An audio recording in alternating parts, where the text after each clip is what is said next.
23 مارچ جسے یوم پاکستان کہا جاتا ہے اس کے حوالے سے ایک گزارش کرنی چاہوں گا. بہت دیر کی بات ہے، غالباً بھٹو دور کی بات ہے کہ اخبارات میں ایک نئی اصطلاح آنی شروع ہوئی. اگرچہ اردو لغت میں اس کی کوئی جگہ نہیں تھی. ایک نئی اصطلاح درفطری، اور یہ بہت کالم نویسوں نے اس کو استعمال کیا، اور اس کو استعمال کیا جاتا تھا جب کوئی انہونی یا ایسی بات کہہ دی جاتی جو عام طور پر نہیں کہی جاتی.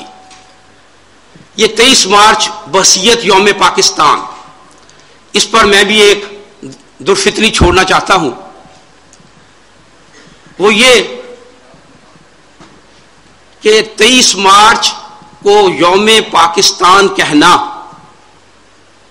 میری اس بات پہ شاید کچھ لوگ اس طرح حیران ہو کہ یہ نئی بات ہے، اور کچھ شاید یہ کہیں کہ یہ تو اس کو نہیں معلوم، باقی سب جانتے ہیں. 23 مارچ کو یوم پاکستان کہنا میری نگاہ میں غیر جمہوری عناصر کی جمہوریت کے خلاف سازش ہے. وہ کس طرح؟ یہاں ڈاکٹر صفدر محمود صاحب تشریف فرما ہیں جو تحریک پاکستان پر ایک اتھارٹی کی حیثیت رکھتے ہیں. یہاں اکرم ذکی صاحب موجود ہیں جو مسلم لیگ، جو پرانے مسلم لیگی ہیں، بڑے حقیقی قسم کے مسلم لیگی ہیں. وہ یقیناً اس پہ کچھ نہ کچھ ضرور فرمائیں گے. تو میں اسے اس لیے یوم پاکستان 23 مارچ کو یوم پاکستان غیر جمہوری عناصر کی طرف سے جمہوریت کے خلاف سازش قرار دیتا ہوں کہ 23 مارچ 1940 کو قرارداد لاہور پاس ہوئی، جسے ہندو پریس نے قرارداد پاکستان قرار دیا، اور مسلم لیگ نے اس کو اون کر لیا. پھر 14 اگست کو پاکستان معرض وجود میں آ گیا. سن 47 سے لے کر 48 49 50 51 52 53 54 55 تک اس نام کا کوئی دن منایا نہیں جاتا تھا میری یادداشت کے مطابق. سن 23 مارچ 56 کو وزیر اعظم چودھری محمد علی نے قومی اسمبلی میں، جو بھی نیشنل اسمبلی تھی اس وقت پاکستان کا آئین، پہلا آئین منظور کروایا، اور وہ 23 مارچ 1956 تھی. اور اس روز سے اس کو کہا گیا یوم جمہوریہ پاکستان. اب پاکستان کا تعلق تخت برطانیہ سے مکمل طور پر کٹ گیا، ملک کو ایک نیا آئین مل گیا، لہذا طے کیا گیا کہ یوم جمہوریہ پاکستان ہر سال میں منایا جائے گا. یہ 57 میں منایا گیا، یہ 58 میں منایا گیا، لیکن 59 میں 23 مارچ آنے سے پہلے خاکی وردی اور باری بوٹوں نے اس آئین کو رون ڈالا. اب اسے یوم جمہوریہ پاکستان کیسے منایا جائے؟ آئین تو رہا نہیں، آئین کے حوالے سے اس کو منایا جا رہا تھا. لہذا اس وردی نے، ان باری بوٹوں نے اسے یوم جمہوریہ پاکستان کی بجائے نہ منایا جائے تو اس کی کوئی تعویل کرنی پڑے گی کہ اب کیوں نہیں منایا جاتا. اس کو ایک نیا رخ دے دیا یوم پاکستان. یہ میری ذاتی سوچ ہے، یہ غلط ہو سکتی ہے، اور آج تک پھر اس کو، اور ہمارے سیاستدانوں کو کیونکہ معاملہ ہوتا ہے، معذرت کے ساتھ عرض کر دوں کہ وہ ان باتوں میں کم پڑتے ہیں. وہ ذرا ووٹ کے معاملے میں زیادہ حساس ہوتے ہیں، لیکن ان باریکیوں میں کیونکہ وہ کم پڑتے ہیں، لہذا انہوں نے کبھی توجہ نہیں دی. حالانکہ ان کی توجہ کرنے کا معاملہ تھا کہ یہ یوم جمہوریہ پاکستان یوم پاکستان کیسے بن گیا. تو میں خاص طور پر عرض کروں گا اپنے بعد آنے والے علمی حضرات سے کہ وہ اس کے بارے میں بھی کچھ نہ کچھ فرمائیں. جہاں تک ہماری آزادی، حقیقت یا شراب کا تعلق ہے، میری رائے میں تو یہ شراب دور سے سیٹوں اور سینٹوں کا رکن بنتے ہی نظر آنے لگا تھا. لیکن میں نے اپنی رائے کا اظہار، کیونکہ میں اچھا برا لکھاری ہونے کا بھی دعویٰ کرتا ہوں، تہمت ہے مجھ پہ، تو میں نے ایک فقاہی ایسا مضمون لکھا تھا پچھلے دنوں جب باجوڑ پر حملہ ہوا اور امریکہ نے ہماری اجازت بلکہ ہماری اطلاع کے بغیر حملہ کیا.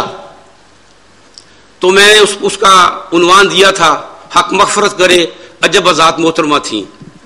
تو اس پر میں نے اور ہمارے جو رسالے کے انچارج ہیں انہوں نے اس پہ لکھ دیا آزادی بی بی کی داستان.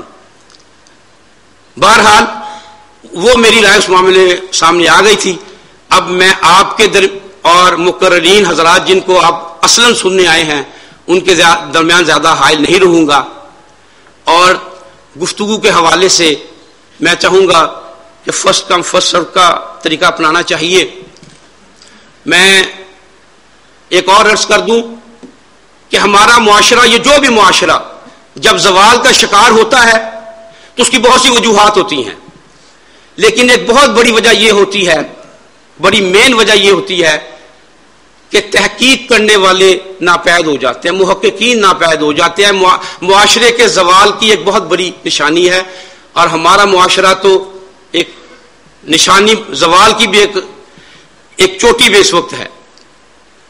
لیکن ابھی کچھ لوگ موجود ہیں، تحریک پاکستان پر اتھارٹی ہیں، تحریک پاکستان پہ ان کی تحقیق ہے. میں دعوت خطاب دے رہا ہوں جناب ڈاکٹر صفدر محمود صاحب کو، تشریف لائیں.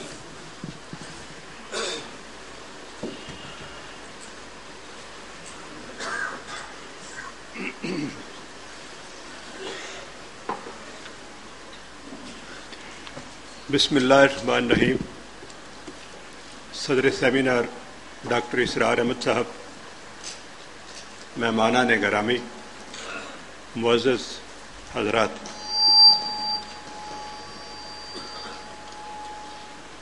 آج کے سیمینار کا موضوع آپ کے علم ہے اور آپ اسے اسٹیج پر لکھا ہوا پڑھ بھی رہے ہیں، لیکن اس سے قبل کہ میں اس موضوع کی طرف آتا، اسٹیج سیکرٹری صاحب نے ایک ایسی بات کہہ دی ہے جو بذات خود ایک تقریر یا ایک مقالے یا ایک مجلس کا موضوع ہے. چونکہ وقت کم ہے اور میں اپنے بعد آنے والے مقررین کے راستے میں حائل نہیں ہونا چاہتا، اس لیے میں مختصر طور پر صرف 2-3 فکروں میں ان کی اس بات کی وضاحت کروں گا. رہا اس کا مدلل یا تفصیلی جواب اس کے لیے پھر کسی موقع پہ اٹھا رکھتا ہوں.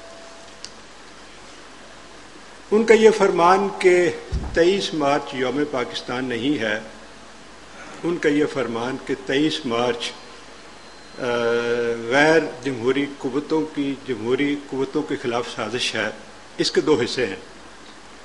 دوسرے حصے کی انہوں نے وضاحت کر دی، اور جیسے میں نے عرض کیا اس کی وضاحت پھر کبھی صحیح. پہلے حصے کی وضاحت تو میں نہیں کرنا چاہوں گا کیونکہ وہ بذات خود میں نے عرض کیا ایک طویل موضوع ہے، لیکن چند فکروں میں صرف اس کے پس منظر کے طور پر آپ کی خدمت میں چند باتیں پیش کروں گا. آپ جانتے ہیں کہ 1940 22 مارچ کو مسلم لیگ کا یہ جلسہ شروع ہوا تھا، 23 مارچ کو جاری رہا. اصل میں تو یہ قرارداد جس کو ہم قرارداد پاکستان کہتے ہیں، یہ 24 مارچ کو منظور ہوئی تھی. کیونکہ 23 مارچ کی رات کا نصف کٹ چکا تھا، 24 مارچ کی صبح کو یہ قرارداد منظور ہوئی تھی. اور یہ بھی درست ہے کہ اس قرارداد میں کہیں بھی پاکستان کا لفظ استعمال نہیں ہوا تھا، لیکن جب ہندو پریس نے تنزن، اب یہ تنزن سے مراد یہ کہ چونکہ 1933 میں جنوری 1933 میں چودھری رحمت علی پاکستان نو اور نیور کے نام سے ایک پمفلٹ جاری کر چکے تھے، اس لحاظ سے پاکستان کا نام جو تھا وہ